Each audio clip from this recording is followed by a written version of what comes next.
Cool. What up, everybody? Welcome to another episode of These Corona Times. It's good to be back with y'all for another one. How y'all doing? I'm feeling good. Doing good, really good. There's an inside joke happening. We're just gonna leave it at that. We're gonna leave it right there. There's a lyric in there somewhere. Somewhere for somebody. But we're not gonna say. No, we're not gonna say.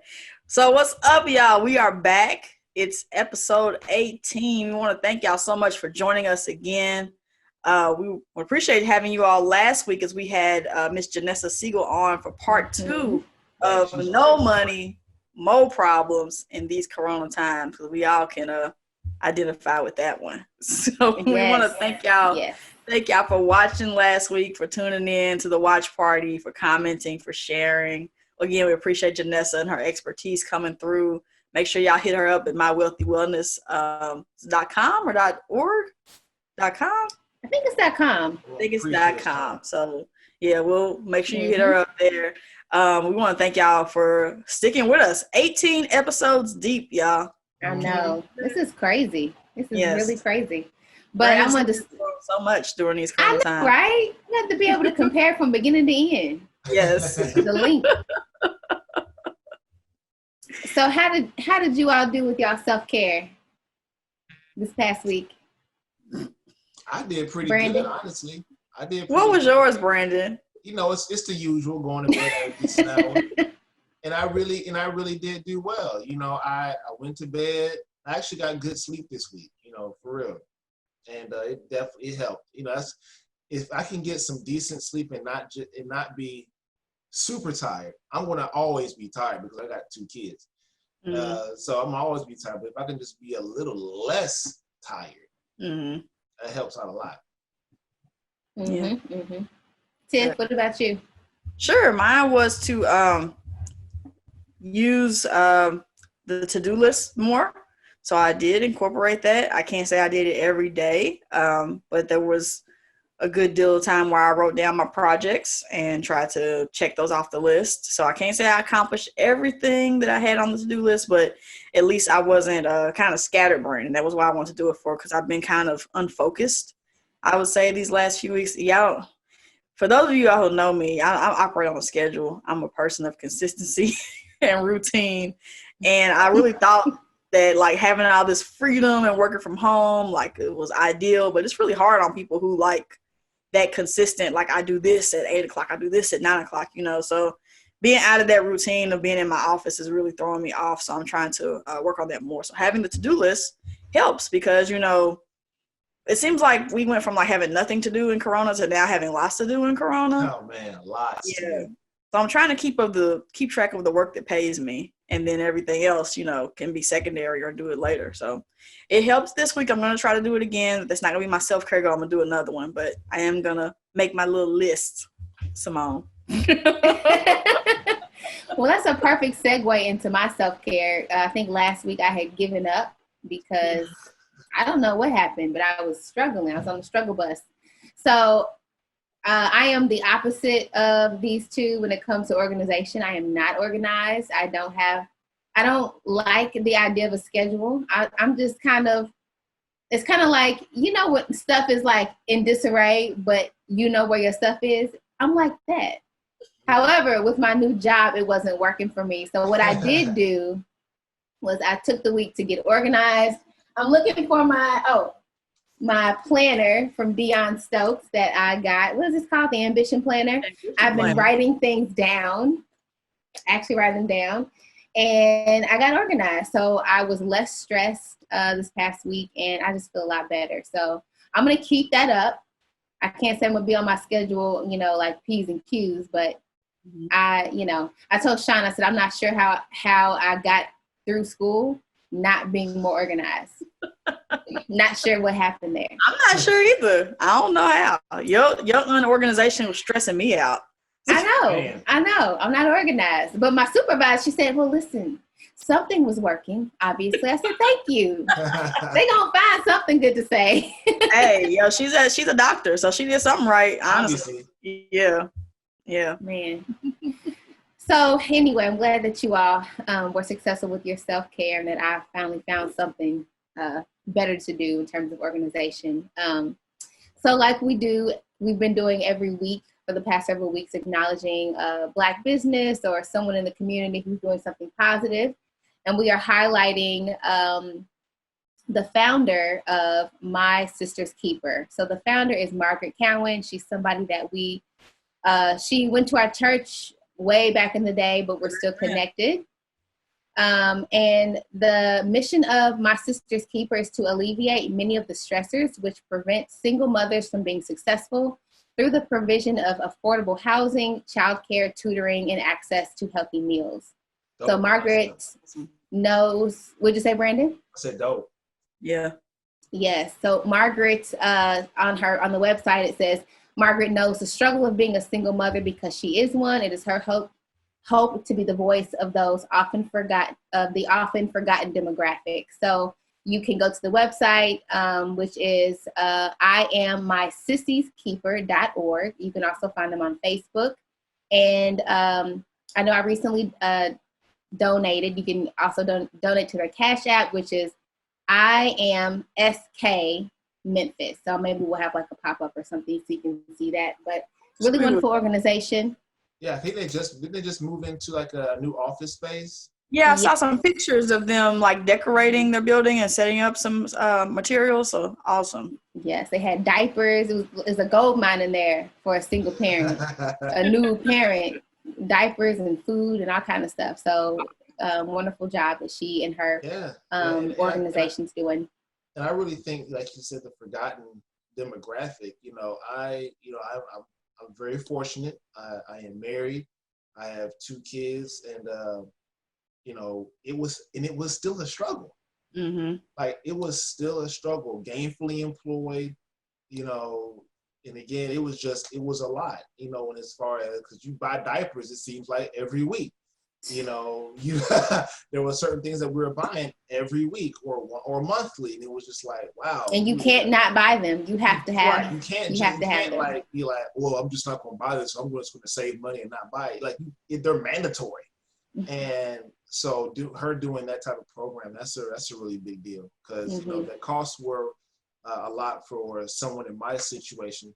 I can only imagine what they are. Someone who was maybe a little less fortunate. Yeah. And I can only imagine that she says she knows the struggle is real. Shout out to my mom, who was a single mother of 4. Definitely shout out to your mom. Yeah. 4 big head children. So, I appreciate all that she did for us, just working hard and making sure we, never went without. We always had food, clothing, shelter, all those things. So, definitely an organization that supports those because, they make it happen, but for the most part, they have a good village. Like I can say that for my mom. She had a great village of people to rely on. So. Mm-hmm. Same for me, raised by a single mother, and we would not have made it without the village. My mom was, working, going to school to better herself and all the things in between. So, and my mom didn't have anything like this organization, but I'm so glad that Margaret is being perhaps maybe what she needed when she was, having her children early on. So hope folks will support her. Mm-hmm. Yeah. Mm-hmm. So Brandon, you want to orient us? Orient us? Give us an orientation. Yeah, yes. We need a full orientation of the episode. Yes. So this week was kind of a big week here in Louisville. Simone's in Charlotte, but myself and Tiff, we are in Louisville. And it was a pretty big week, one that has had a lot of discussion. There's been some movement in the Breonna Taylor case. Nothing criminal. But we waiting though. We waiting, yeah. And hopefully soon. My fingers are crossed. But they came. It was a landmark settlement that came down. Breonna Taylor's family received $12 million from the city of Louisville for things that happened. Back in was it March, February? Yeah, March. Yeah. So for those things, and so with that. It, on the surface, it seemed like it was, truthfully, like it was just hush money. Like, hey, here's this money, so maybe we don't have to prosecute. But drilling down a little bit in there, it seems that there may be something else going on with that. So we're going to examine it a little bit, see if it's enough. Talk about a little bit. We're not going to go super deep. We're not lawyers or anything like that. We're just going to kind of touch on it just a little bit and kind of see how we feel about the settlement and some of the policy changes that were also included in that settlement as well.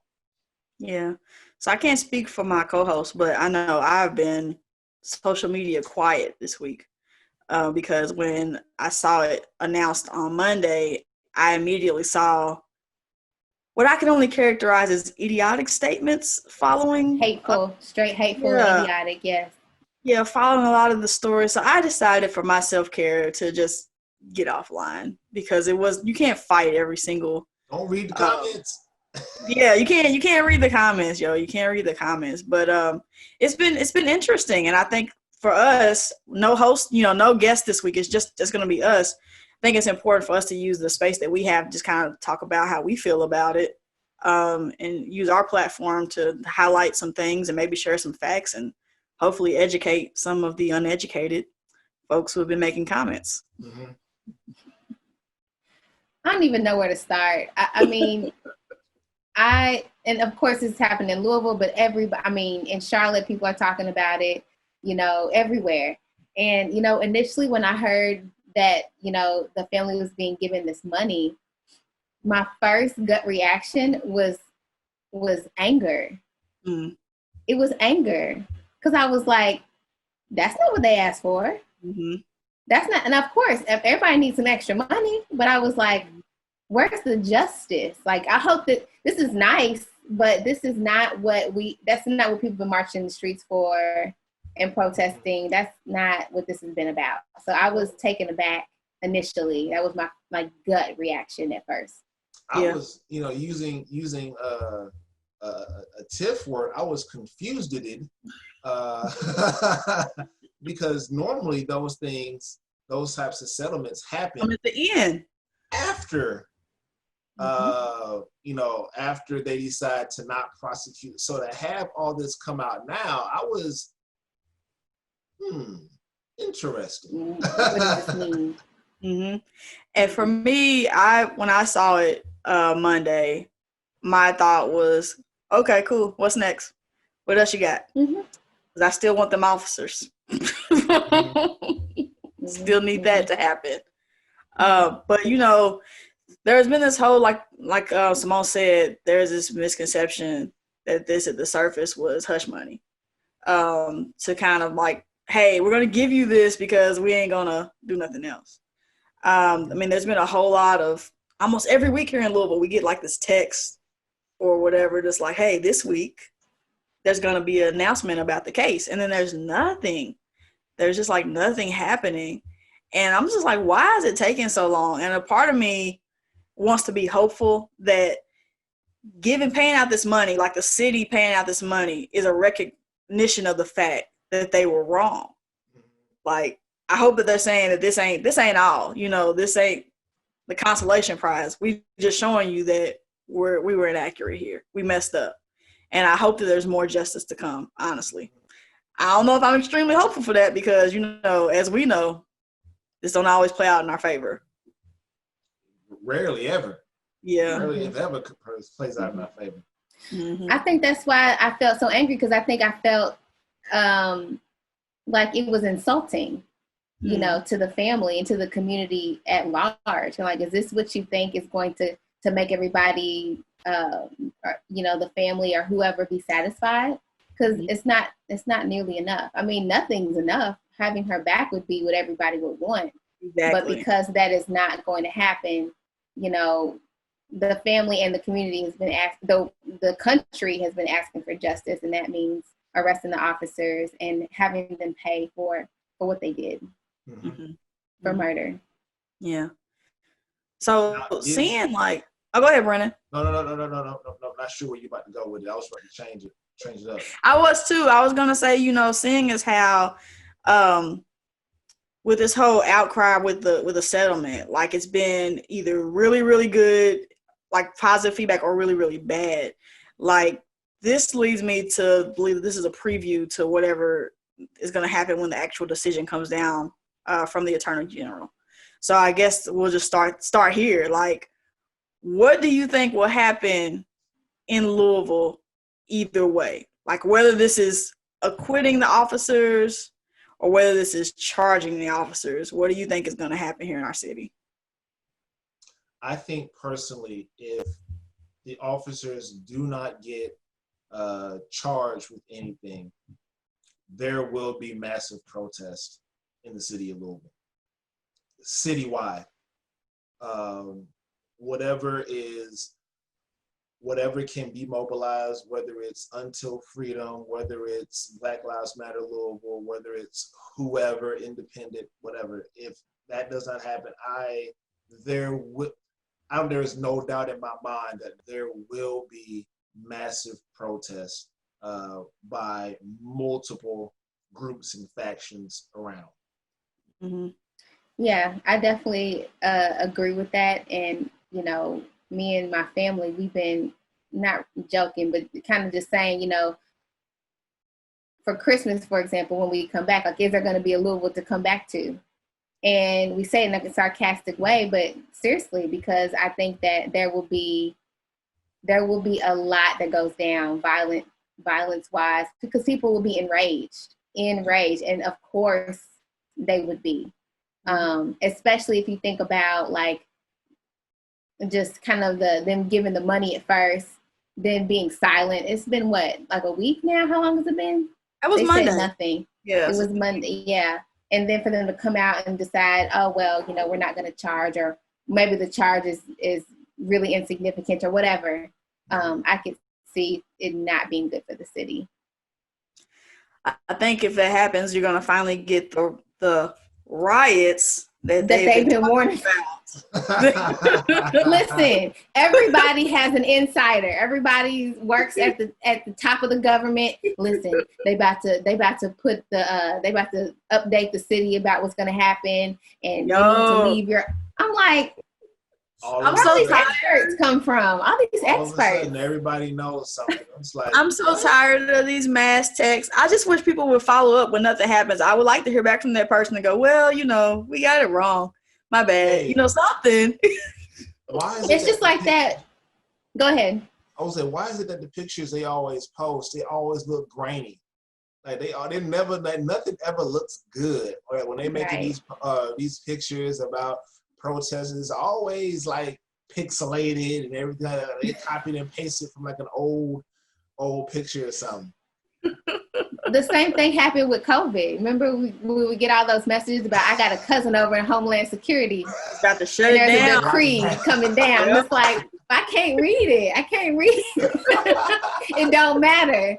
Just buy the toilet paper and go in the house. Like, it's the same thing. Yo, so much fear mongering. You know, I have driven through, and I know Brandon probably did too, because he was downtown this weekend. If you just drive downtown, so many things are boarded up. And I'm like, you know, I haven't seen nothing bad since very early on, maybe like the first couple nights of the protest. And I believe we attributed a lot of that, like breaking in the windows and kicking over cans and starting fires in the street. A lot of that was attributed to people coming down from other cities to protest. Mm-hmm. There has been protests going on for 100+ days. And it's nowhere near been that type of destruction. Or, I mean, that's low-key destruction. You know, it's people upset about King Louis' hand getting broken off. That's low-key. Right. Like, it's a big inconvenience. You know, I saw people complaining about people blocking traffic, and you know, it's loud, it's noisy, it's inconvenient. But it's like exactly. And yes, so that change can happen. I don't blame anybody. I don't. No. Disrupt the city. Disrupt the city. Yeah, you have. If I can find another way to go, I'm gonna go another way. But y'all do what y'all do. Mm-hmm. Well, yeah. What would have happened if they had arrested? What would happen if they had actually taken the right action and made the officers arrested them, fired them? What would have happened to the city? What do you think? We probably would be in chill mode right now. I mean, right now. And that's a funny thing about it. Like, how much power do the police have when all you had to do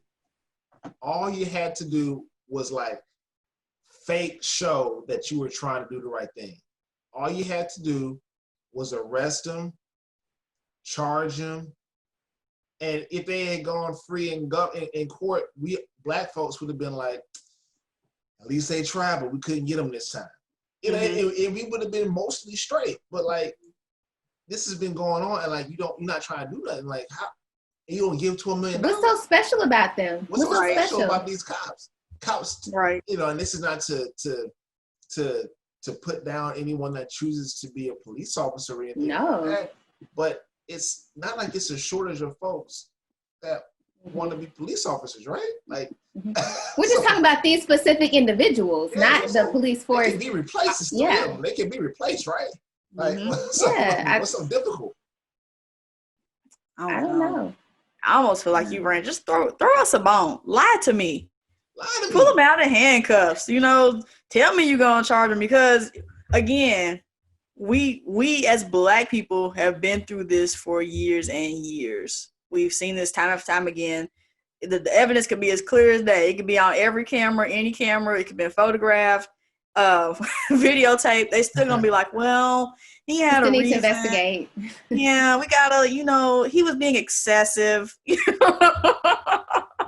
He was in danger. Again, I'm just like, they gonna find a reason. They're gonna find a reason. So I'm not extremely like hopeful of, even if they get charged, that they're gonna actually see jail time, that they're actually gonna be convicted of this crime. It's just, I'm right there with you. Yeah, it's just too much. I mean, you've got that, and then in the backdrop of that, you have y'all's president. I'm between presidents right now, but y'all's president also announcing. Yeah, did y'all see how he was talking about how he's wanting to stop all diversity trainings or something like that? And that's a huge deal, because we need that on our folks who are policing our neighborhoods. We need folks who are aware of bias and racism. So, and that needs to start early, not just like when they get on the force, Right. And it's too much. You don't want y'all to know that. Heavy. You want y'all to know that there's good people on both sides. Very fine people on both sides. He's making it real hard to tell good from bad, right from wrong. It's just constantly blurring of the lines. Blurring the lines, yeah. And there's a narrative that our country is very, a narrative of Black and brown people that our country that is just so devoted to keeping alive, that basically that Black lives don't matter, that we're violent, that we, are just no good. I got my mother-in-law sent an article about Breonna Taylor's ex, and how they found, that she was not at all involved in any drug, anything. And it's like, why is that even part of the conversation? Right. How was that relevant? Breonna Taylor, I said it before, Breonna Taylor could have been El Chapo. And she still shouldn't have been shot in her bed. Nope. Shouldn't have happened. It's completely irrelevant. But it's like it's like they pull out all these things, these investigations of people's, high school life or past job history, in order to make it okay that this thing happened. It's like, you can't rationalize this away. Exactly. But they don't do that to white people. And I know Tiffany has some examples. Oh, yeah. Yeah. We were talking just before we got on, about how young Kyle, what's his name? Rittenhouse. Mr. Rittenhouse. Yeah, hero. Walking past police officers with his gun, and they didn't stop him or anything. And then when they take him in, they make sure he's fed and got something to drink. He just killed 2 people. And you're talking about the on the other side of that, you have Breonna Taylor, whose name was not on the warrant, who was not the person in question who they were looking for, and she ends up getting killed for nada. You're in the wrong place, and you end up killing her. But oh boy, over here just killed 2 people, and we're just gonna make sure he has his Burger King. Let's not forget Dylan Roof, who went to a Black church, let him in, Listen, we're from the Black church, and when white people walk in, you always wonder what's up. Like, What Hey, what y'all it's doing true. here? What y'all do?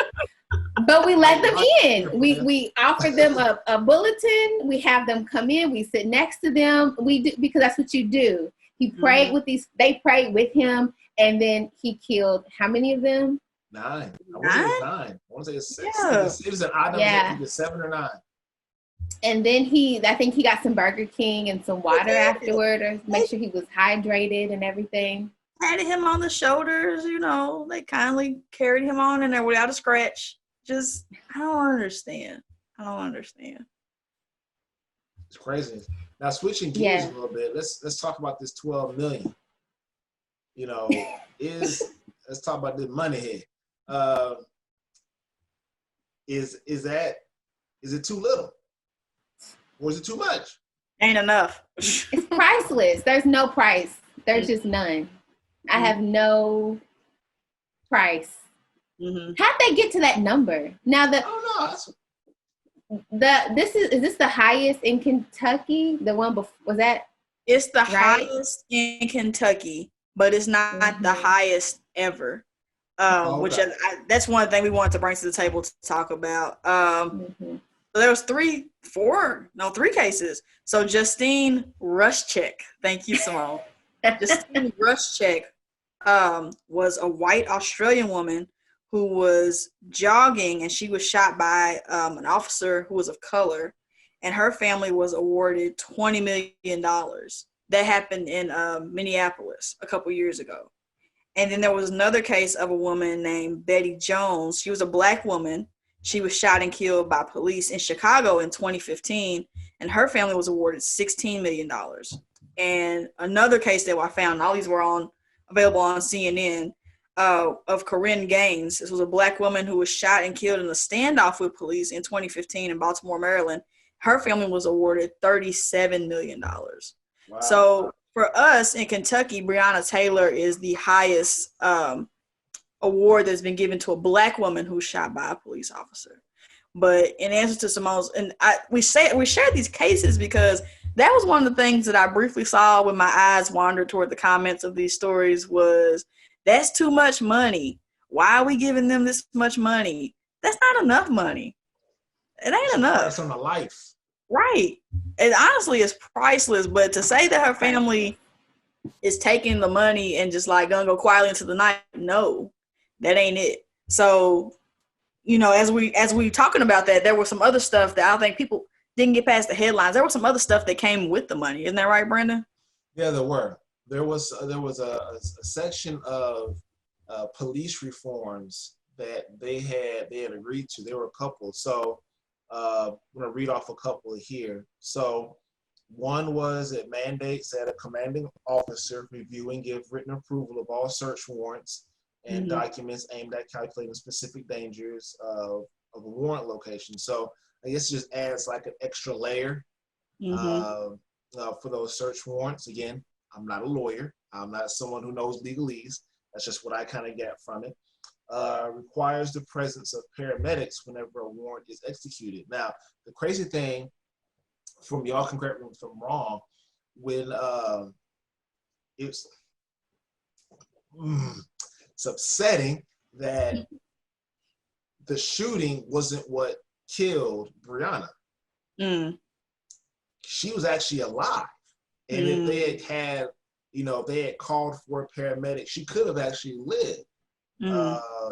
So that's a very infuriating. They kind of let her die, while they were serving that warrant. So and the irony, because wasn't she an EMT? Yes. Man. So in her mind, if she could think, she probably was like, I don't know. I think about what she was going through her mind. What she was going through in that moment with her knowledge of, the job. Yeah. So, presence of paramedics whenever a warrant is executed, I guess for issues like this. Early action warning system to identify officers with red flags, whatever red flags mean. And the retention of records related to internal officer complaints and investigations. Also removes the police chief's option to close cases against officers by exception allowing an officer to resign or retire without discipline. So I guess, so instead of just saying, oh, I did this, let me just go ahead and retire real quick, and not get anything, there's actually something that follows that officer a little bit. Officers handling money during seizures will have to be in pairs and wear body cameras. Pushes the city to bargain for increased drug and alcohol testing in the next round of contracts negotiation with the Department Fraternal Order of Police, and offers housing credits to officers to encourage them to live in Louisville, because there are a lot of officers that would be helpful that don't live in the city of Louisville. Right. And so when it comes to that, all the people in the city of Louisville, you have a cop that lives in Oldham County or a different county, the only interaction that somebody from Louisville has with that officer is with them in a badge. It's not with them waving and raking their yard or sweeping their driveway or anything like that. Like, as a human, right? It's just as a police officer. And so for me, that kind of resonated. Both of my neighbors on each side of me are police officers. Yeah. And so for me, that doesn't necessarily mean my mind is so much at ease, but if I were to get stopped by a police officer and they got a call to come assist, them knowing me knowing them on a different level, may help that situation. A personal level. Yeah, yeah. Maybe a situation like, hey, he knows me. He knows I'm not about anything crazy. So he can take over and maybe reassure the other officer, like, oh, let's chill for a second. Let's do something different. And so the funny thing is that, why weren't these things already before done? I'm giving SIDAX number 4. Early action warning system to identify officers with red flags and the retention of records related to where was the records going? The retention, that tells me they were being discarded. In today's, like, we have computers where we can store anything for however long we want. Like, what do you mean? That's funny because there was a few months ago some documents came out and there was an incident report released that was called for on this case, and it had it was almost blank. Like, it looked like a fresh document. It was missing so many things. And it's like, where's the paperwork? Where are the records? Like, why is it so hard for y'all to produce this information? I don't, I don't understand. It's going to be my words for this episode. I don't understand. No. I like, go ahead, Brandon. I was just going to say, I'm very cynical. And so a lot of these things sound very good, right? But if you don't tackle the real problem and what's at the root of the problem, which is systemic racism, then how are these 8 principles or whatever it is, these new reforms, in what way are they going to just continue to oppress people of color? Well, how will you do that? How will you do that if your president takes away diversity training? Like, they keep us in a loop. And I'm like, no, stop. The jig is up. Like, we get it now. I just, for me, one of my jobs is being a health educator. Another one of my jobs is being a personal trainer. And there are certain things you do as a personal trainer. And as far as your care for your clients, if they're in some type of pain, if there are, high blood pressure, if they start getting lighted, whatever, there's certain levels of care that you do as a personal trainer. For me, I welcome all guidelines for personal trainers. I welcome, come look at what I'm doing as a personal trainer. Look at me, look at what I'm doing, because if you're looking at me, that means I'm doing a good service for my client. Why is it so hard for people to have that light shined on their job performance? Are you scared that you're not doing your job properly? Are you getting away with different power things? For me to say, I don't want no regulations from trainers. I don't want this. I don't want to be able to do that. That to me that would be a red flag that I'm a shoddy trainer. I don't want nobody to know it. Absolutely. Well, nobody wants to go ahead, Tiff. No, go ahead, Simone. I remember. I was just agreeing with Brandon. Nobody wants to acknowledge the fact that there's a race problem. As I watched, there was anyway. Nobody wants to acknowledge that there's the race issue, because if you shine a light on the system, then and you say, "Oh, we do have this systemic problem, and we have to do something about it," and nobody wants to do that. So that's all I was going to say. Yeah, I was just saying these reforms are nice, but I wonder where's the oversight, because I remember a few years ago when the chief who just was removed of his duties, he instituted that all police officers had to wear body cameras. They ain't wearing their body cams on this one, was they? This whole case, like, that's one of the problems. There seems to be no body camera footage, but also in some of the photographs that were released of the crime scene, you see an officer wearing a body camera, but that doesn't mean it's turned on. So to me, go ahead. There was a black man who was a restaurant owner there in Louisville who got shot, and there was no police cam. Yes. Was David one? Yes. And I feel like, was that around the time that he dismissed the chief? Yeah. Because it's like, why have these body cams if you're not going to, if they're not going to wear them, number one. Number two, there's not going to be any consequence. Mm-hmm. And unfortunately, that should be a huge consequence if you're not turning it on. It turns out that he was shot by a National Guardsman. And there's this whole argument about him returning fire or whatever. But of course, they don't have on body cams. But I believe a part of the chief getting removed for that is because he sent in the National Guardsman into that area, which just heightened the situation. And goodness, that was a mess. It looked from different camera or different videos, you can see somebody fired somewhere, but they're not sure if it came from him, the person who died first, or if it was a rubber bullet.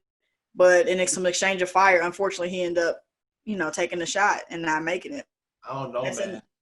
Another person though who died, who was there laying on the ground for hours, like it was, because it was hot. The protesters were hot in that area, and they were protesting. And I remember it was going live, and they were asking the protesters, everybody to have a moment of silence because his mother was about to come and identify him.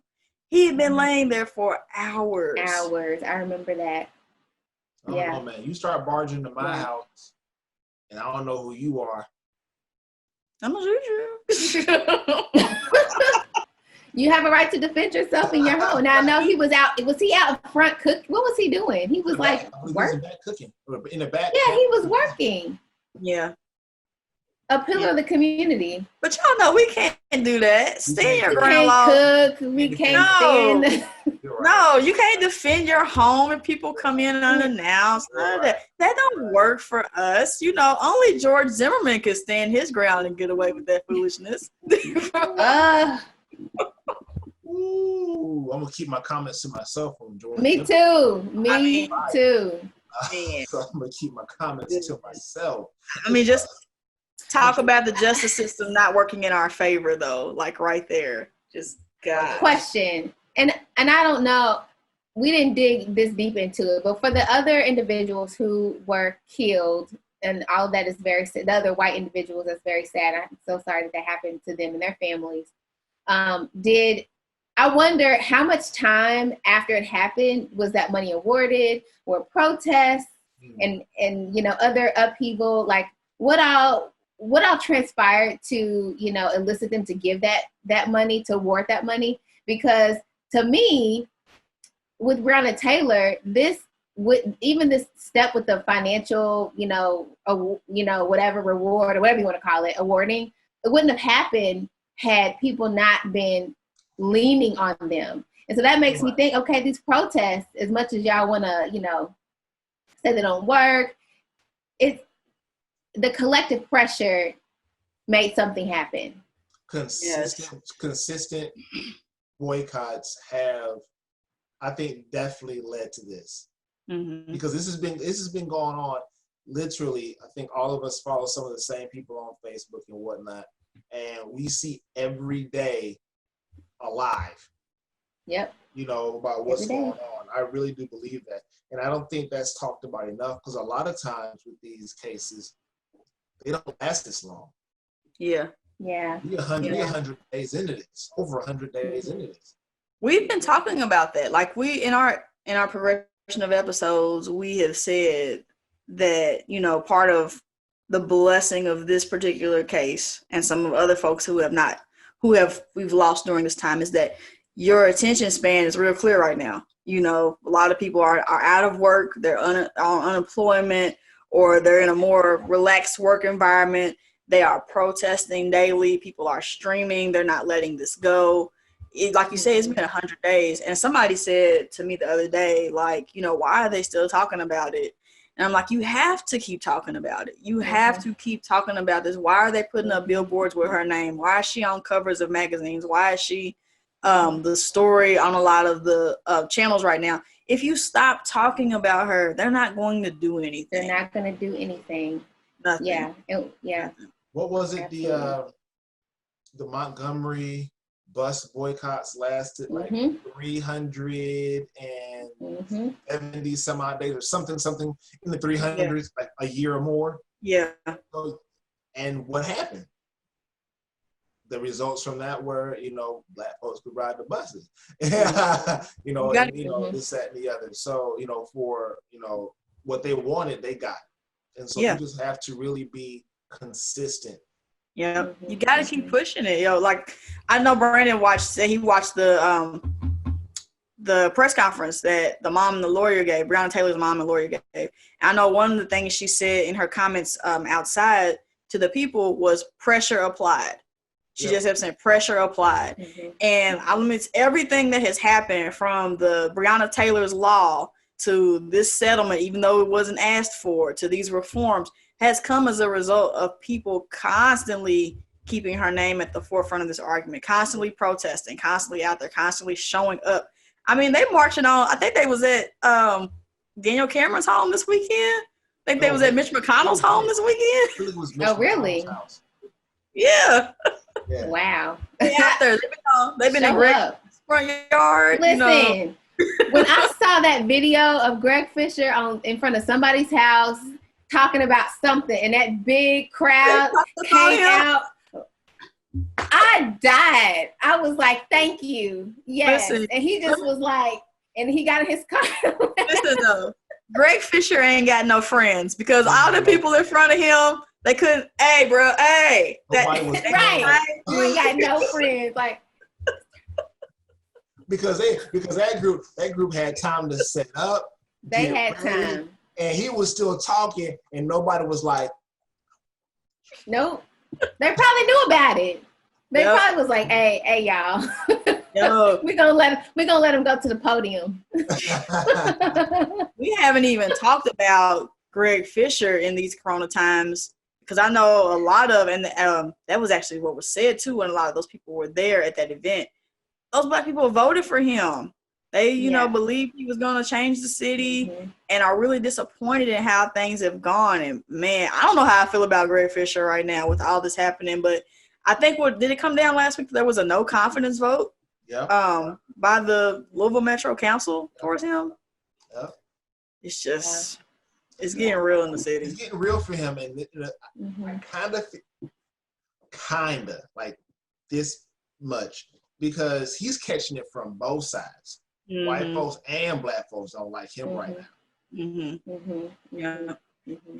I want to double back real quick. Simone said something earlier when she was saying, you know, unfortunately, there have been, of course, white victims of police brutality. We are never omitting that fact, because that happens to, I think, police brutality happens equally across the board. It's probably no respecter of persons, but it seems to overwhelmingly happen to people of color. But when we talked about earlier, those cases where those people were awarded money, I think it's important to note that the only case of those three that I mentioned, and including this one of Breonna Taylor, only one with the Australian woman is the one where the police officer was arrested and convicted. The rest of those payouts, there was no convictions. So, I mean, when people say stuff like, you know, all lives matter, and, you know, this is not happening just one side to Black people. Just look at the facts. Look at the history. It just Black people. Go ahead. Sorry. It just seems like what? It's never in our favor. Like, we might have got a settlement, But guess what? Nobody got convicted of the crime. Right. I was looking up the stat because I knew it was high and I knew it was ridiculous. Black people are up to 6 times more likely to be killed by police. And that's a Harvard study. I've heard that stat before. And we only make up 13% of the population in this country. Come on. Like Chris Rock said, Black people are only in like 5 cities. We in DC, Atlanta. We only in a couple of cities. So how we I love Chris Rock. But I got a question for white people. Why y'all not as mad as we are about police brutality? Because they want to bring up white on what they say, black on black crime. Black on black crime. They want to bring that up. Why aren't you mad about the killings in Chicago? Why aren't you mad about the black on black crime? I'm mad that it's called black on black crime. Why is it not just crime? Why not crime? Why is it not just crime? We don't talk about white on white crime. No. You know what I'm saying? But yeah, and white folks be like, well, police are killing white people too, and you okay with that? We don't want anybody killed at all. But if people was gonna be killed, let's not have it be like more of us, black and brown, like that does not okay. We gotta talk. I want to have an episode one day where we talk about how the media tells these stories, because we're talking about the black on black crime and what's happening in Chicago. In Kentucky, we just had a case of a man, they've been showing him on the news, white man, of course, attacked, beat, killed, dismembered, and ate his girlfriend. They're not calling that white on white crime. It's an unfortunate incident. It's tragedy. It's not white on. Sorry. I'm sorry, what? Yeah, he ate her. He was hungry. That is terrible. Cannibalism? We got cannibalism. Right. But when they say these stories, they don't call them white on white crime. They just like, oh, it's an incident. This happened. Terrible. Where's the The president said, well, sometimes these officers, they choke. Is that what he said? Did y'all hear that? He was trying to explain, because he was trying to explain away the fact that there is, institutional systematic racism. And he's like, sometimes they have a hard job, these officers, which they do, absolutely. They have a hard job, and sometimes they just choke. Oh, okay. Well, I guess we'll go home then. You know what? What? We talk about, we've had Fred on our show before, and we talk about how Fred's a gun instructor. It's no secret. He'll teach you to conceal carry. He'll teach you to open carry, those things. Fred was the person who took me and taught me how to shoot. And in that, he would say, he'd tell me these simple steps: pick up the gun, don't put your finger on the trigger till you're ready. And Simone probably knows this too. If you hold it for too long, Fred will tell you to put it down. You can't, because I did that. Yeah, you can't hold it and go, should I? You have to be ready to pull that trigger. And if that's your job, to be ready to pull that trigger in a time of emergency, you can't choke. That's not acceptable. I'm sorry. You can't. If I can't choke and I'm just out here learning how to shoot, and you cannot choke if this is your job to be a protected officer of the law. Yeah, going back to Chris Rock again. I think it was Chris Rock that said, some jobs you got to be on it. Like, you can't be a pilot and be like, some of our pilots are good and some of them like, you got to be on it. I just have one plane crash on my resume. Right. It's fine. Yeah. And I hope you all don't think we're laughing and joking that we're making light of any of this, but sometimes you have to laugh to keep from crying, because these are some strange times that we are living in these days. It's so ridiculous. It's so ridiculous, and sometimes like just trying to make light of it in the sense of laughing it away. It helps a little bit. I ain't gonna say it heals, but it helps a little. It's a coping skill, and there's a lot of research on how Black people cope with these different things, and laughter and comedy is one of them. Yeah. So, if you're Black, that's what we do. It's not funny, but we gotta laugh to keep from crying. Yeah.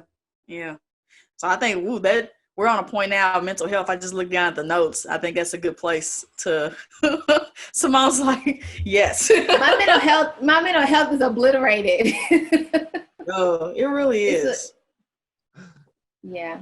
I mean, I wanted to talk about this earlier. I cannot imagine what Breonna family is going through with all of this going on. And her mother, when I watched, I guess it was about a week ago, she was saying, you know, yes, there's this money, but now let's continue working to get justice for Breonna because that's what she deserves. And the grace and the poise and the, I don't even know what to call, the strength that this woman showed and it continues to show.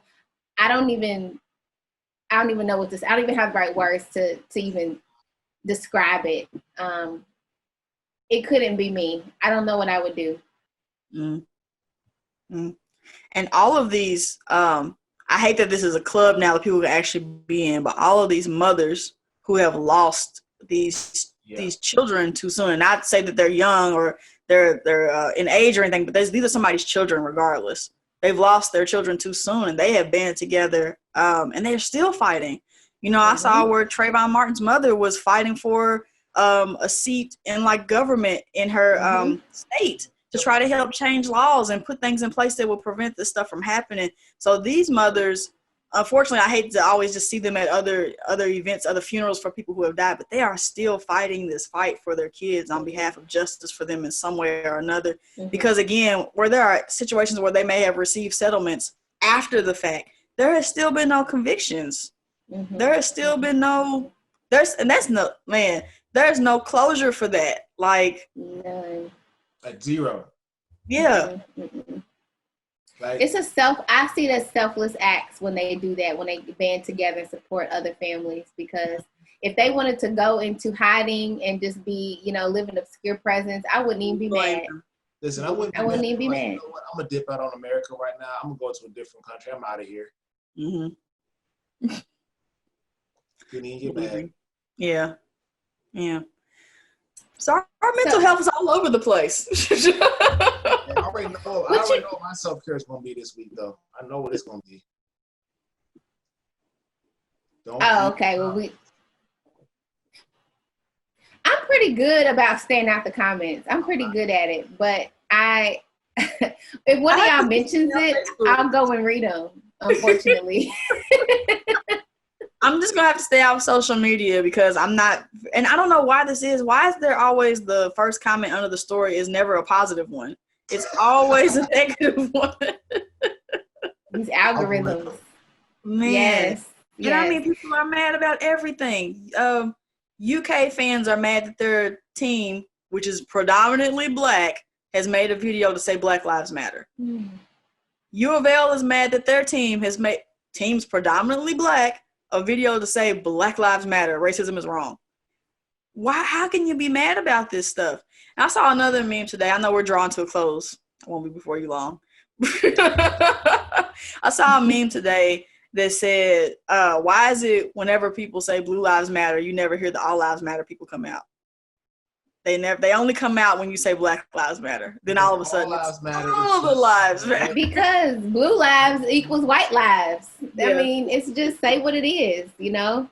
And it's, I don't know. But I wanted to come back to something real quick that we didn't really touch on. So with the money, have y'all seen people talking about what should be done with the money? Oh, man. Like trying to get in people's bag. I'm like, get up. If Breonna Taylor's mama wants to go buy 10 houses with that money, do what you gonna do. Yeah. She don't owe nobody. She don't owe nobody nothing. She ain't got to give that money to no foundation. She ain't got to set up nothing. She can do with that money whatever she wants. Whatever she wants. Exactly. Yep. And what I don't know. So I mean, it would be nice if she ended up making some kind of legacy for her daughter, other than this, like to. You can't never remove the stain of her being killed in this way. But if there was some sort of scholarship or foundation or something where she could bring a positive in all this to her daughter's name, I mean, that would be wonderful. But again, whatever you want to do with your $12 million, you go right ahead. Okay. People stay up out of her bag. If you want to take this money and literally disappear, bye-bye. We love you. We praying for you. We don't judge. Absolutely. We want to tell her how to spend her money, but we don't have an inkling of the pain that she's feeling. None of it. No. Absolutely. So here at the bottom, we ask how we're going to take care of ourselves during this time. Is this separate from are we at the self-care portion, or is this a separate type of how we're going to take care of ourselves? I don't know. How are we going to take care of ourselves? I think so. Maybe how are we going to take care of ourselves during this time, and then what is our self-care for this week, maybe for later. But yeah. I know for me, it's I've actually been on social media less last couple of weeks. I think that's how I'm gonna be taking care of myself through this time, is just less social media and not engaging, with folks on different status. You be getting that paragraph ready to go. I'm just I'm gonna get them, and then just don't even engage with folks. Maybe that's the move, Rand, because I've been somewhat happier since I haven't really gone back and forth with somebody on social media. But other than that, how I don't know, because I don't want to stop checking in on these things, because I don't want to feel like I'm over here in this other part of town. I'm not in downtown. I'm disconnected from the protest. I don't want to be disconnected from this event, because it's extremely important to us, because usually a lot of times this happens to Black men. Unfortunately, this is us this time. This is a Black woman was killed in all this. So I want to be attentive, but I don't want to harm myself either. I don't want to drag myself down. So I don't know. Try to definitely stay out them comments, because them comments is messy. That's something that I deal with too. Is I guess it's the feeling of I guess for me it's like a feeling of guilt. Like, oh, maybe I should say more, or I haven't said anything in a while, or I haven't had a conversation, because some things you're doing off social media, right? Like you're having conversations, or whether it be at work or with people in your circle, and those things are important too. But sometimes we have to lean out of that. And it just reminded me, a friend of mine, Angela Irving, she just got an article published in, what is this? The Root? No, medium.com. And the title is 9 Ways to Boost Resilience During America's Double Pandemic. And the double pandemic refers to, of course, COVID, but also police brutality, racism, and all of those things. So she gives 9 different self-care tips. I'm just reading real quick. So 1 is prioritize your physical health. We know what that means. 2 is minimize your exposure to distressing news, which is, I think we're all talking about that. We're definitely talking about right there. Yes. Number 3, create a habit of taking self-care breaks. And that could mean taking breaks from, online, or just taking a mental health day, and pampering yourself, whatever that means. 4, creating a plan for managing strong emotions. So when we see these things and these emotions pop up for us, what are the things that we can do to help ground ourselves after? 5 is staying connected with our family and friends, which is what I feel we're doing right now, talking with each other. Number 6 is using technology to boost your mind-body connection. And so she was talking about like apps, like the Calm app, where there's like meditations and different things like that. Number 7 is spend time in nature. Number 8 was give or volunteer. What? Spend time in nature. Oh, yes. That's what I was doing today. And then 9 is seek professional. Right. Seek professional help. So I think that we can all choose from all of those, or just pick one and practice those. So that just came to my mind, and I wanted to just read those that Angela named. Thank you for sharing those, Simone. And I think, honestly, I didn't realize it, but I think we've all been trying several things on that list in one way or another, unknowingly, to kind of just stay with it, Yeah. Really and truly trying to, like I said, it's a double pandemic. We have so much to worry about with COVID, and to have to deal with racism on top of that, that's just, it's a lot to have to think about, a lot to have to deal with. Can I just venture that we are in a triple pandemic, because we also have Donald Trump to deal with. We got this election. I was actually with him as far as the he's a part of the racism part. So, but yeah, we can do a triple. Yeah, I think he's the disease all by himself. He just gets his own section over here. I agree. Absolutely. I got my mail-in ballot in the mail yesterday. Mm-hmm. So I can't wait. We're gonna fill those out in double, triple ink or whatever it is. Fill them up good and tight. Put multiple stamps on them. Make sure they get where they gotta go. Absolutely. No doubt about Absolutely. it. Yes. And we're gonna talk about we're gonna have an election episode coming down the pike. So I mean, I know there's some thoughts and things on that. So we're definitely gonna have another one as we prepare for the very upcoming, very important presidential election. So we appreciate you all letting us kind of vent on this one, because this is we want to try to stay as current as possible. We do have a schedule of stuff that we want to talk about for as long as Corona will have us, but occasionally things will happen where we feel like we need to address them in the moment. So we appreciate you all just kind of letting us use this platform as a time to talk about our feelings. And like Simone said, this is a chance for us to kind of process, which I think has been very helpful. These Corona times itself has been a blessing to me, as it's just a chance to really connect with my friends and share with you all too, because you all comment, you all share, you all like, you post. So it's like y'all are, right there with us sometimes in the conversation. So we appreciate that for sure. Yep. Absolutely. Yep. I talk about these Corona times a lot more than I realized I would. Like I told you, I put it on my CV. If I'm doing something work related, people ask me how I'm taking care of myself, I mention it because it's a form of activism and it's also self-care at the same time. So Yep. So now, Simone, what are we gonna do for ourselves this week? Oh gosh. I'm gonna just continue to try to be organized. I'm gonna stay on that because it has been, and I'm gonna say my brand of organization, because it's not gonna look like y'all. It's just not. Those are like tips. Tips on a whole other level. She really is. I feel attacked. She is. SMH. Well, I think I'm going to try to go to bed early.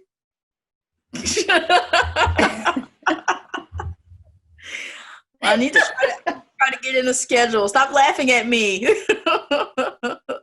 As I said earlier, I do better when I'm on a routine. So I have, for the last few weeks, felt very off on some days where I just don't have the energy or motivation. I get everything I got to get done, but I just don't feel like it. So I realize I'm a creature of habit. And one thing I haven't been doing is walking in those habits. So I want to, this week, really practice trying to go to bed a decent hour, get up. I'm going to go into the building this week and try to develop some sort of routine for these Corona times.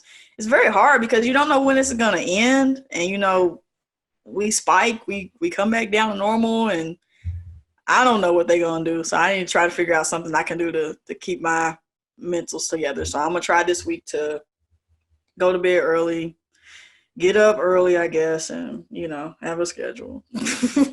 You don't sound enthused. I don't like it. What about you, Brandon? Reading. I'm actually going to try to read a little bit more. Oh, wow. You haven't been doing that. I know you like to read books a lot, and you haven't really been reading a lot. I haven't. Yeah. That up in the next couple of weeks, for real. I was trying to have a virtual book club back in the day with a few of our church friends, and there were no takers. Still no takers? I'm the librarian that doesn't. You know what? Fine. Is that Magic Johnson meme? Yes. Right.